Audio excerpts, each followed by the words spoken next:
Science कहता है कि इस पूरे यूनिवर्स में स्टार्स, गैलेक्सीज, एटम्स और थॉट्स तक सब कुछ एनर्जी से बना है।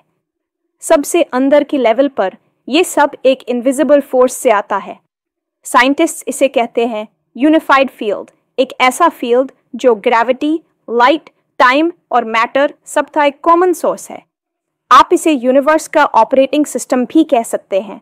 और एक इंसान ने अपनी जिंदगी के आखिरी साल इसी पावर को समझने में लगाए। Albert Einstein.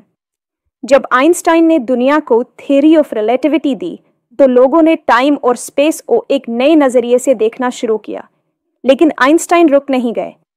उन्हें लगता था कि इक्वेशंस के पीछे कोई एक बड़ा ट्रूथ छिपा है, एक ऐसी थ्योरी जो नेचर की सारी फोर्सेस को एक साथ समझा सके।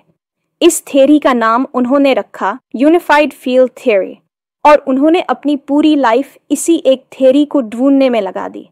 लेकिन बात आसान नहीं थी, क्योंकि क्वांटम मैकेनिक्स यानी छोटी पार्टिकल्स जैसे इलेक्ट्रॉन्स और फोटॉन्स का अजीब बिहेवियर किसी सिंपल इक्वेशन में फिट नहीं हो रहा था। ये ऐसा था जैसे आप रेनबो को सिर्फ एक कलर से पेंट करने की कोशिश कर रहे हो।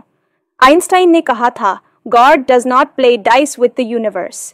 लेकिन क्वांटम फिजिक्स कहती है शायद यूनिवर्स रैंडम ही चलता है। जब मॉडर्न साइंस इस पजल को सुलझाने में उलझा था, इंडिया और शंबाला जैसे एंशिएंट ट्रेडिशंस एक अलग रास्ते पर चल रहे थे। वहां के सेजेस कैलकुलेशंस नहीं कर रहे थे, वे कॉन्शियसनेस यानी अवेयरनेस की गहराई में जा रहे थे। और जो उन्होंने पाया वो कुछ वही था जो साइंस को मिसिंग लग रहा था। मेडिटेशन के जरिए उन्होंने एक ऐसी चीज महसूस की जिसे आज फिजिक्स में सुपरपोजिशन कहा जाता है, यानी एक चीज एक ही टाइम में कई स्टेट्स में एग्जिस्ट कर सकती है जब तक कि हम उसे ऑब्जर्व ना करें। उन्होंने ऑब्जर्वर इफेक्ट को भी समझा, यानी जिस तरह हम किसी चीज को देखते हैं उसी से उसका रूप बदल सकता है। ये योगी लोग बस चुप बैठे नहीं थे, वे अपनी अवेयरनेस को इतना शार्प और डीप बना रहे थे कि उन्हें रियलिटी का सबसे इनर लेवल दिखने लगा। उन्होंने जाना कि कॉन्शियसनेस सिर्फ ब्रेन का रिजल्ट नहीं है, बल्कि ये यूनिवर्स की पूरी डिजाइन में शामिल है। उन्होंने इस इनविजिबल फील्ड को ब्रह्मांड कहा, जो इन्फिनिट है, इटर्नल है और इंटेलिजेंट भी। कहा जाता है कि शंबाला के लोग इस फील्ड के साथ हार्मनी में जीते थे, कंट्रोल नहीं, कनेक्शन के जरिए।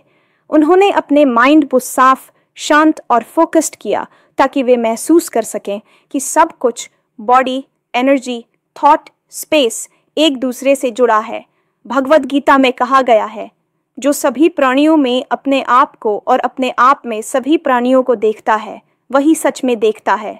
और शायद यही वो मिसिंग पीस था जो आइंस्टाइन को नहीं मिला। सिर्फ मैथ से नहीं, इंसानियत से जुड़ा आंसर। क्योंकि ये यूनिफाइड फील्ड सिर्फ थियरीज को एक्सप्लेन करने के लिए नहीं है, ये हमारा भी पार्ट है। आप यूनिवर्स में सिर्फ रह नहीं रहे हैं, आप उस फील्ड का हिस्सा है जो यूनिवर्स को बनाता है।